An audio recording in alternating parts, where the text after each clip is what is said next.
Panorama group, जो सोचता है वो करता है। नमस्कार, मैं विवेकानंद और आप देख रहे हैं न्यूज फॉर नेशन। आज बात नीतीश कुमार के निर्णयों की करेंगे। दरअसल बिहार के मुख्यमंत्री जो जेडीयू के राष्ट्रीय अध्यक्ष हैं, वे अपने निर्णयों से, अपने फैसलों से न सिर्फ विपक्षी नेताओं को बल्कि दल के नेताओं को भी कहीं न कहीं चौंकाते रहते हैं। कल शनिवार को जिस तरह से जेडीयू की प्रदेश इकाई भंग की गई और भंग करने के घंटे भर के भीतर ही नए पदाधिकारियों की जो लिस्ट है उस लिस्ट को जारी कर दिया गया। नई लिस्ट से करीब करीब 150 से अधिक नेताओं को की छुट्टी कर दी गई और यह सब कुछ एक झटके में हुआ। मुख्यमंत्री नीतीश कुमार ने प्रदेश अध्यक्ष उमेश कुशवाहा को स्पष्ट तौर पर कह दिया था कि प्रदेश कमेटी को कम करिए। यह जो आपने कमेटी बनाई थी 2023 में, वो कमेटी कहीं से उचित नहीं है। उसमें बड़ी संख्या में ऐसे नेता हैं जो या तो पूरी तरीके से निष्क्रिय हैं या फिर दूसरे दल के संपर्क में हैं। तो उन तमाम नेताओं की आप छुट्टी करिए और नए सिरे से कमेटी बनाइए। नई कमेटी बन भी गई। नई कमेटी में 50 महासचिव, 46 सचिव बने हैं, 9 प्रवक्ता और 1 कोषाध्यक्ष। कुल मिलाकर के 115 सदस्यीय प्रदेश कमेटी जो है वो कल घोषित की गई है उमेश कुशवाहा की तरफ से। इसके बाद उमेश कुशवाहा ने जो लिस्ट जारी की, जिसमें से 10 उपाध्यक्ष थे, इसके बाद नीतीश कुमार के स्तर से, यानी कि जेडीयू के राष्ट्रीय अध्यक्ष के आदेश के बाद राष्ट्रीय महासचिव ने पत्र जारी किया और उस 10 उपाध्यक्षों की जो लिस्ट थी उसमें एक उपाध्यक्ष को वरीय बना दिया, यानी कि उपाध्यक्षों में उन्हें सबसे सीनियर करार दे दिया गया, रविंद्र प्रसाद सिंह, जो विधान पार्षद भी हैं। हालांकि राष्ट्रीय कमेटी में भी वे थे, राष्ट्रीय सचिव थे, लिहाजा उन्हें बड़ी महत्वपूर्ण यानी कि वरीय उपाध्यक्ष की जिम्मेदारी दी गई और कहा गया कि आगामी बिहार विधानसभा चुनाव के मद्देनजर उन्हें जो सीनियर उपाध्यक्ष की जिम्मेदारी दी जा रही है। यह तो हुई एक बात। अब जरा उपाध्यक्षों की जो लिस्ट है उस लिस्ट में 10वें नंबर पर जिनका नाम है, उस लिस्ट में उस नेता का नाम आने के बाद नीतीश कुमार के निर्णय पर एक बार फिर से तमाम जो नेता हैं वे कहीं न कहीं भौचक हैं कि आखिर नीतीश कुमार ऐसा निर्णय भी ले सकते हैं। दरअसल जिस नेता के बारे में कहा जा रहा था कि उनका खेल खत्म हो गया है पूरी तरीके, चूंकि वे विधानसभा का उपचुनाव हार गए हैं, अब उनका कोई अस्तित्व नहीं बचा है, वे पूरी तरीके से फेल कर गए हैं, तो ऐसी स्थिति में अब इनका कुछ नहीं होने वाला है।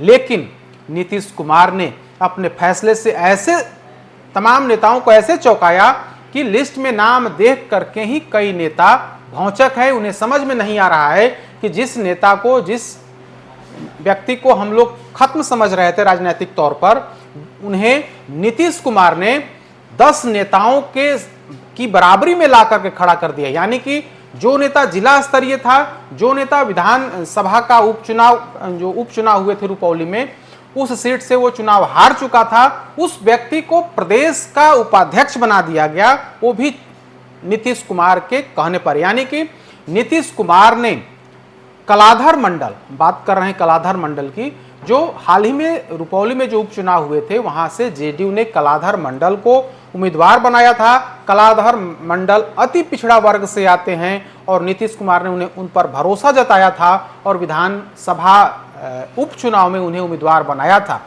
लेकिन उनकी हार हो गई थी और वहां से निर्दलीय जो प्रत्याशी थे शंकर सिंह, वे चुनाव जीत गए थे। तब कहा गया था कि दल के ही कुछ नेताओं ने कहीं न कहीं लंगड़ी मारी है, दल के नेताओं ने ही भीतरघात किया है, इस वजह से जेडीयू कैंडिडेट की हार हुई है और निर्दलीय प्रत्याशी की जीत हुई है। एक और महत्वपूर्ण बात, जब जेडीयू कैंडिडेट की हार हुई उसके बाद निर्दलीय प्रत्याशी शंकर सिंह जो चुनाव जीत गए थे, उन्हें सीधे उठा करके पटना लाया गया था और मुख्यमंत्री नीतीश कुमार से मुलाकात कराई गई थी। यानी कि निर्दलीय प्रत्याशी को भी पाले में लाने की पूरी पुरजोर कोशिश की गई, दल के ही कुछ नेताओं ने की। इसके बाद कहा जा रहा था कि कलाधर मंडल का पॉलिटिकल काम पूरी तरीके से खत्म हो गया है, कहीं ना कहीं इनका कैरियर चौपट हो गया है और आगामी विधानसभा चुनाव में निश्चित तौर पर शंकर सिंह ही जेडीयू के उम्मीदवार हो सकते हैं।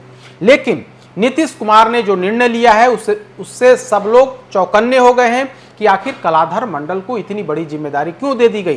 कलाधर मंडल हाल फिलहाल में चुनाव हारे हैं और उन्हें वरिष्ठ नेताओं यानी कि प्रदेश अध्यक्ष के बाद उपाध्यक्ष की कुर्सी आती है और उस उपाध्यक्ष की कुर्सी पर ला करके सीधे तौर पर बिठा दिया गया है। यानी कि नीतीश कुमार के ने फिर से सबको चौंकाया है और जिसका खेल खत्म समझा जा रहा था उसे इतनी महत्वपूर्ण जगह जिसमें बड़े बड़े नेता हैं, उपाध्यक्ष की अगर हम बात करें तो इस बार 10 उपाध्यक्ष बनाए गए हैं।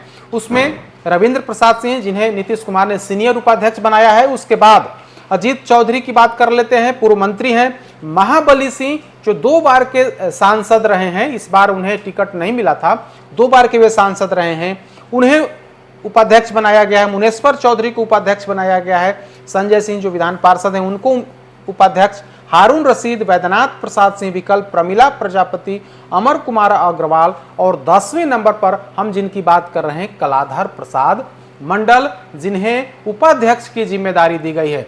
तो कुल मिलाकर के कहें तो नीतीश कुमार का भरोसा आज भी कलाधर मंडल पर उसी तरह से है जिस तरह से उपचुनाव में था, जिस तरह से नीतीश कुमार ने उन पर भरोसा जताते हुए विधानसभा का चुनाव का उम्मीदवार बनाया था।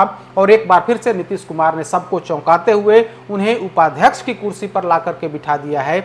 इसके बाद दल के ही कुछ नेता कहीं ना कहीं इस निर्णय से अचंभित हैं कि आखिर नीतीश कुमार भी इस तरह का निर्णय ले सकते हैं। और जिस नेता को हम तमाम लोग खत्म समझ रहे थे राजनीतिक तौर पर, उन्हें 10 नेताओं की बराबरी में लाकर के, प्रदेश स्तर में 10 नेताओं की बराबरी में लाकर के खड़ा कर दिया है। तो इस तरह से नीतीश कुमार का शनिवार का जो 2-3 निर्णय है वो निर्णय कहीं ना कहीं चौंकाने वाला है। पहला तो यह कि जब प्रदेश अध्यक्ष ने सूची जारी की उसमें 10 नेताओं को सिर्फ और सिर्फ उपाध्यक्ष बनाया। उसके बाद नीतीश कुमार के आदेश पर एक पत्र जारी होता है और उस 10 में से एक नाम जिनका है 1 नंबर पर रविंद्र प्रसाद सिंह, उन्हें उपाध्यक्ष बना दिया गया। कलाधर मंडल को भी बड़ी जिम्मेदारी देकर के नीतीश कुमार ने बड़ा मैसेज दिया है कि पार्टी आज भी अति पिछड़ों पर केंद्रित है, लौकुश पर केंद्रित है और खास तौर पर जो पार्टी की रणनीति है कि हमें पिछड़ों और अति पिछड़ों को साधना है, तो उसी साधने की कड़ी में कलाधर मंडल को प्रदेश स्तर पर लाया गया है और उन्हें उपाध्यक्ष की जिम्मेदारी देकर नीतीश कुमार ने सबको चौंका दिया है। अधिक अपडेट्स के लिए देखते रहिए न्यूज़4नेशन। नमस्कार। पनोरमा ग्रुप, जो सोचता है वो करता है।